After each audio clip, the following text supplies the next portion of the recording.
सभी मैकेनिक भाइयों को नमस्कार और आप देख रहे हो FI bike technical YouTube channel. तो आज का ये वीडियो अपना खास और इम्पोर्टेंट रहने वाला है, खासकर मैकेनिक भाइयों के लिए, जो कि OBD स्कैनर के ऊपर है। बाइक के अंदर जो OBD स्कैनर है उसको अपन किस प्रकार से कनेक्ट करें और जो बाइक में आने वाले फॉल्ट कोड है उनको किस प्रकार से ढूंढें, ताकि जो हर एक मैकेनिक है सही से BS6 बाइक में काम कर सके। इस वीडियो का मोटिव यही रहने वाला है कि BS6 बाइक में OBD किस प्रकार से कनेक्ट करें और फॉल्ट कोड किस प्रकार से ढूंढें।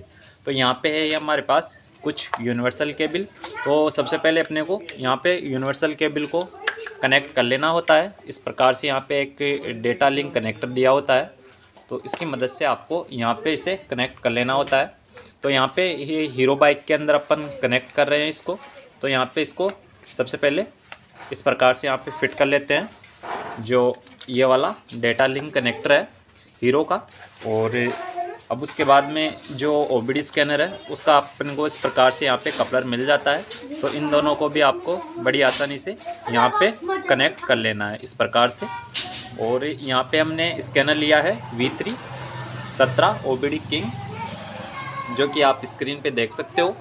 और इस स्कैनर की मदद से अपन जो BS6 बाइक में आने वाले फॉल्ट कोड है इनको किस प्रकार से बड़ी आसानी से ढूंढ सकते हैं।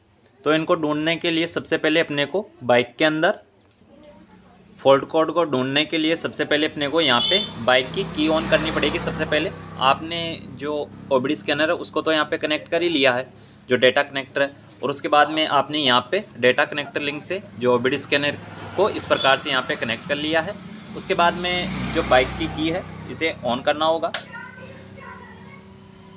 इस प्रकार से आप स्क्रीन पे देख पा रहे हो, हमने जो OBD स्कैनर है उसको सक्सेसफुली यहाँ पे कनेक्ट कर लिया है। अब इसके बाद में आपको यहाँ पे दिखाई दे रहा होगा कि कुछ फंक्शंस दिखाई दे रहे हैं आपको, ठीक है। यहाँ पे OBD, EOBD और यहाँ पे data stream, DTC lab, IM setting और यहाँ पे एक वोल्टेज का भी आपको ऑप्शन मिलता है। तो सबसे पहले आपको BS6 बाइक में फॉल्ट कोड ढूंढने के लिए कौन सा ऑप्शन मिलता है, यहाँ पे OBD, ठीक है। OBD पे चलना होगा।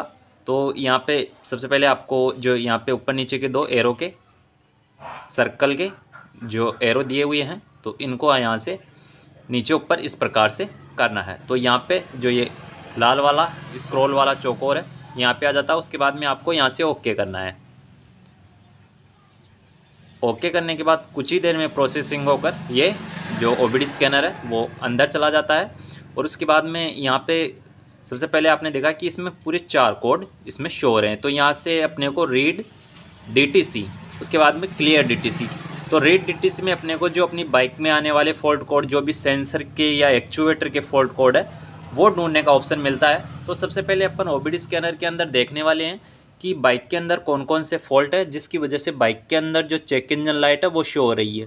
क्योंकि एक BS6 मैकेनिक है, यदि उसके पास OBD स्कैनर नहीं है तो वो काम नहीं कर सकता, क्योंकि ऐसे तो वो फॉल्ट पकड़ नहीं सकता कि बाइक के अंदर क्या दिक्कत है, कि इसके अंदर इंजन ऑयल टेम्परेचर सेंसर की दिक्कत है या फिर ऑटो सेंसर की है या फिर यहाँ पे मैप सेंसर और एयर सेंसर यहाँ पे लगे हुए हैं तो उनका कोई फॉल्ट है।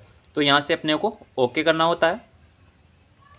ओके करने के बाद यहाँ पे आपको जो कोने में है वहाँ पे आपको दिखाई दे, तो यहाँ पे पूरे 4 कोड यहाँ पे शो हो रहे हैं।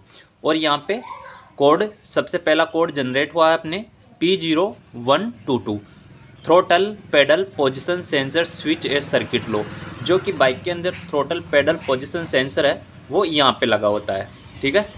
यहाँ पे BS6 बाइक में लगा होता है।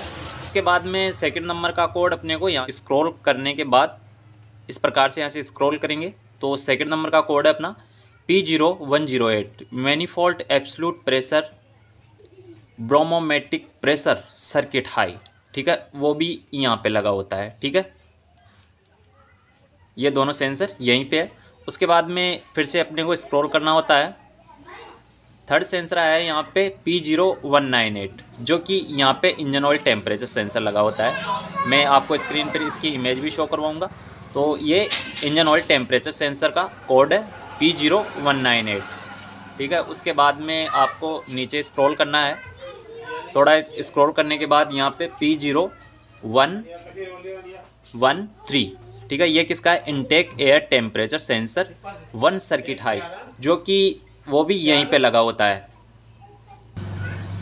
जो कि मैंने आपको दिखाया कि जो इसका इनटेक एयर टेम्परेचर सेंसर है वो भी यहीं पे लगा होता है। तो ये अपने चौथे नंबर का कोड आ गया। अब बारी आ जाती है कि इनको बाइक के अंदर से इरेज किस प्रकार से करें, यानी कि इनको रीसेट किस प्रकार से करें। ठीक है, तो यहाँ से अपन बैक चलते हैं। बैक चलने के बाद यहाँ पे लिखा है, एक ऑप्शन है क्लियर डीटीसी। क्लियर डीटीसी पे अपने को इस प्रकार से यहाँ पे स्क्रॉल करना होगा। स्क्रॉल करने के बाद क्लियर डीटीसी पे चलेंगे और यहाँ पे ओके कर देंगे। ओके करने के बाद यहाँ पे erase triple codes are you sure, यानी कि अपने को जो इश्यू है उसको अपने को रिफ्रेश करना है। तो यहाँ से फिर से एक बार ओके कर देंगे। चेक इंजन लाइट का सिंबल है वो यहाँ से रिमूव हो चुका है। ठीक है, अब उसके बाद में अपने को करना क्या होगा, अब जो बाइक के अंदर फॉल्ट कोड जनरेट हुए थे तो अपने को यहाँ से की को एक बार ऑफ करना है। एक बार की को इस प्रकार से आपको ऑफ कर देना है और उसके बाद में फिर से ऑन करना है। हमने यहाँ से जो सभी कोड्स है उनको इरेज कर दिया है, यानी कि इश्यू को रिफ़्रेश कर दिया है। और उसके बाद में अपन फिर से यहाँ पे ओके चलते हैं।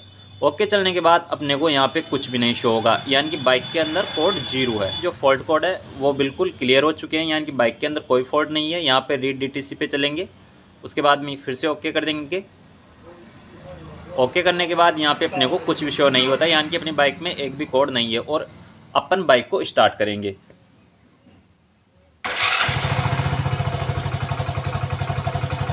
कुछ टाइम आपको बाइक को स्टार्ट रखना है, यानी कि 1 या 2 मिनट, और उसके बाद में आपको बाइक को ऑफ कर देना है।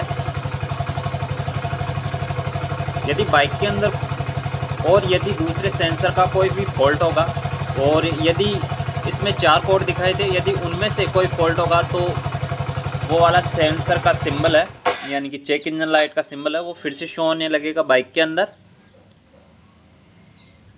तो हमने बाइक को स्टार्ट किया, फिर से बाइक को बंद किया और फिर से ऑन किया। तो यहाँ से फिर से ओके चलते हैं और यहाँ पे कोड फाउंड 0, यानी कि बाइक स्टार्ट होने के बाद भी बाइक के अंदर कोई चेक इंजन लाइट का सिंबल शो नहीं हो रहा है। यानी कि जो भी ये कोड जनरेट हुए थे बाइक के अंदर वो ऐसे ही थे, यानी कि कैसे, जैसे कि मान लीजिए सर्विस के अंदर किसी मैकेनिक ने बाइक के अंदर जो इसके कपलर है इनको रिमूव कर दिया या फिर कुछ और इसके अंदर छेड़छानी की हो, तो उस वजह से भी चेक इंजन लाइट शो होने लगती है। और यदि बाइक के अंदर चेक इंजन लाइट शो होने लगे और ओबीडी स्कैनर से चेक इंजन लाइट को रीसेट करने के बाद फिर से बाइक को स्टार्ट करें और फिर से चेक इंजन लाइट शो हो, तो आपको उस सेंसर के ऊपर काम करना है। ठीक है, तो आज के वीडियो में यही था। यदि वीडियो अच्छा लगा हो तो वीडियो को लाइक कीजिए, शेयर कीजिए और चैनल पर पहली बार आए हो तो चैनल को भी जरूर से सब्सक्राइब कीजिए।